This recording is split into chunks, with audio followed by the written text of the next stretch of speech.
Thank you for staying tuned. The next lap of our conversation takes us to the issue of entrepreneurship beyond oil.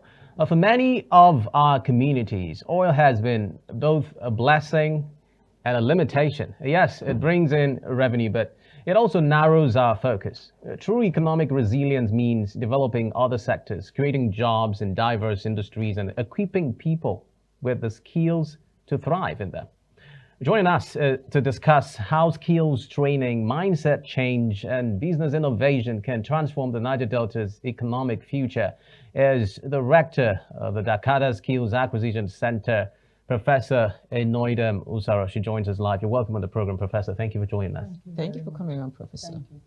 Well, I'd like to take the first shot. Our team were lucky to visit your facility a couple of days ago, and what we saw was truly interesting, and it cuts to the heart of the conversation we're having today, moving away from the oil conversation to how skills can be given to youth towards ensuring that they can scale, whatever skills they have within them. I'd like you to bring us up to speed with some insights as regards the Dakkada skills acquisition and how effective this has been towards bridging that gap of entrepreneurship among youths in the Niger Delta region. Thank you very much.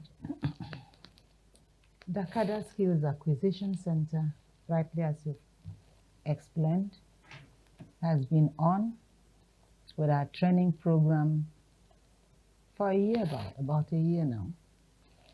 And our programs have actually been based on our vision, which is what His Excellency did come up with, Governor Moino, to equip our youth in our society and make sure that our youths are off the streets.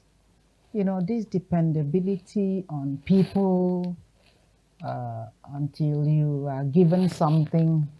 So it did come up with the vision that the center should train the young ones, equip them with skills, relevant life skills that day by day they can excel with. And you have just talked about moving from the oil sector. Oil is good, it has helped us, but that's not why we are here today.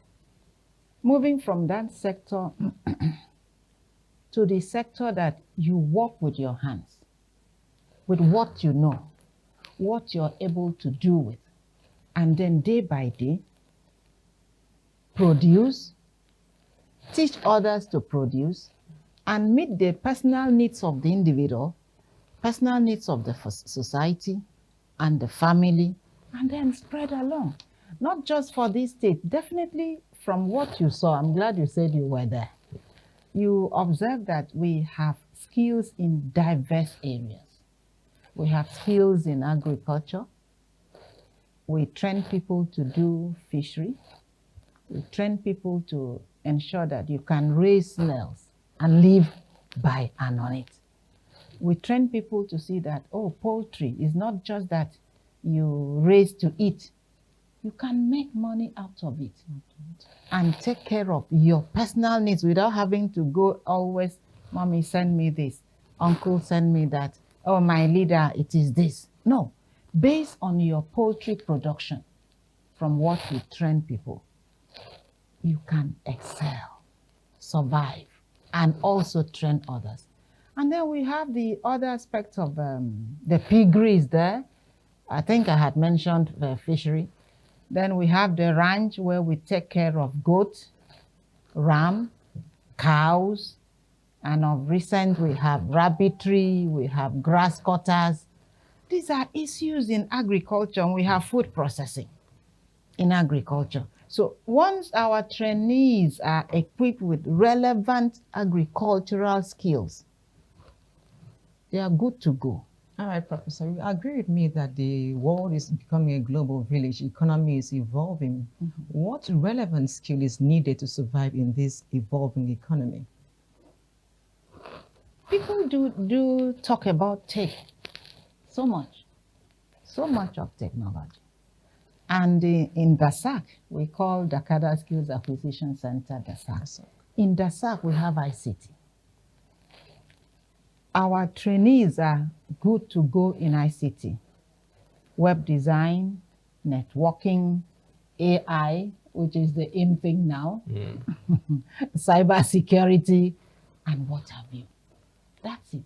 And so in the last Youth Akwa Ibom Arise Youth Week, where the Commissioner of Youth, took our youth through the Youth Skills Week, it was on AI. And what was it? Whatever you're doing, which area of skills, whether in agriculture, which I earlier took time to explain, or in metal fabrication, bring in AI. That's the tech aspect of it. Bring it in and excel on it. All right, Professor. Well, let's talk about the economic benefits that a skills acquisition center like yours have been able to bring to Akwa Ibom State. We visited the woodworks, and the HOD there spoke about how they've been able to supply, some furniture to the state government. And I'm wondering, has this been going on even in other departments of the Skills Acquisition Center? Oh, definitely. Definitely. Just today, we showed some of the visitors we had that the chairs that we have there and the tables are produced in the center. And that's from the metal workshop along with the wood workshop. Okay, we have the catering facility. And we know that we do take care of catering services within and outside Akwa Ibom. Within Akwa Ibom and outside. So we're talking about production that can be transported, that can be not just used in Akwa Ibom State, can also be exported, right? Definitely. Definitely. If you take him back to the wood you referred earlier to, give us an order to produce doors for you, whether you're in Sierra Leone or you're in South Africa. Simply put a call across to us. Give us your specification. We are ready to. All right, Professor. So what would you say are those challenges that actually undermine, entrepreneurial growth, especially in the Niger Delta region? The mindset of some of our people. This mindset that it must be government job. And if it's not government job, well, since I graduated, I've not had a job. With that mindset, no, the person isn't ready, to attempt to go out on his own and put to practice the very things he learns, because he keeps hoping and waiting and looking forward to what the government will give him. Good enough, we have a government that is putting things on ground for different people who are willing and are able to take it up. So one aspect I'm seeing a challenge there is the mindset of the individual. Because with what you have, start somewhere.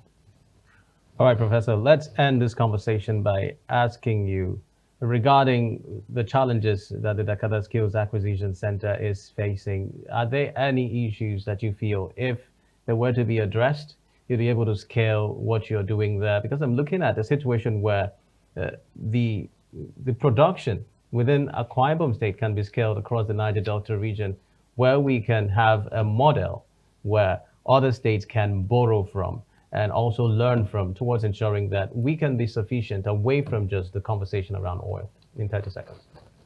Mister, we're already a model. We're already a model. From what you saw, and which I'm inviting you back and inviting all others to come around, from what we have, we are good to go. Many people are yet to come to know and yet to come to see and imbibe the understanding. It's not just about Akwa Ibom, training for Akwa Ibom and training Akwa Ibom indigents. Good enough, in the last cohort, we had some non-indigents coming in to train with us. And as we speak, we're in the second cohort now. As we speak, we've gone through, this is the third month. we have non-indigenous who understand the import and the impact of acquiring skills and what it will do for them, definitely we are going to places. Right. Thank you very much, Rector, Dakkada Skills Acquisition Center, Professor Enoidem Usoro, for coming on Niger Delta today. We appreciate your inputs on the program. We're hoping that the good job that you do would continue to translate to positives across the Niger Delta region. Thank you. Thank you for your time, Professor. Thank you very much. All right. So